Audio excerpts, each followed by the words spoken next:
Hi అండి, అందరికీ నమస్కారం అండి. ఫ్రెండ్స్, మన వీడియోలోనే టాపిక్ వచ్చేసి కాంట్రాక్ట్ అవుట్సోర్సింగ్ ఉద్యోగులకు సంబంధించి మరొక ముఖ్యమైన అప్డేట్ అయితే రావడం జరిగిందండి. ఇక ఇందుకు సంబంధించిన వివరాలు అయితే మన వీడియోలో తెలుసుకుందామండి. వీడియో పూర్తి వరకు చూడండి ఫ్రెండ్స్, అప్పుడే మనకి పూర్తి సమాచారం అయితే తెలుస్తుంది. ఇక లేట్ చేయకుండా టాపిక్లోకి వెళ్ళిపోదాము. ఇక సమగ్ర శిక్ష ఉద్యోగుల పెండింగ్ వేతనాలు విడుదల చేయాలి. ఇక ఏపీసీ ఆర్పీడబ్ల్యూఏ సమగ్ర శిక్ష కాంట్రాక్ట్ అవుట్సోర్సింగ్ ఉద్యోగులు 2 నెలలుగా వేతనాలు లేక తీవ్ర ఇబ్బందులు పడుతున్నామని, వెంటనే పెండింగ్ వేతనాలు విడుదల చేయాలి. ఏపీసీ ఆర్పీడబ్ల్యూఏ రాష్ట్ర కన్వీనర్ తుమ్మల నాగేశ్వరరావు డిమాండ్ చేశారు.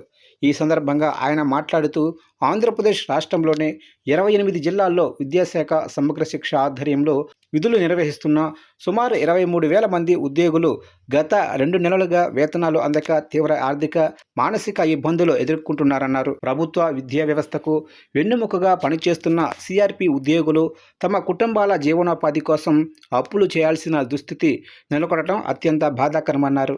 ఈ సమస్యపై పలుమార్లు సంబంధిత అధికారులకు వినతి పత్రాలు సమర్పించినప్పటికీ ఇప్పటి వరకు పరిష్కారం లభించకపోవటం ఆందోళన కలిగిస్తుందన్నారు.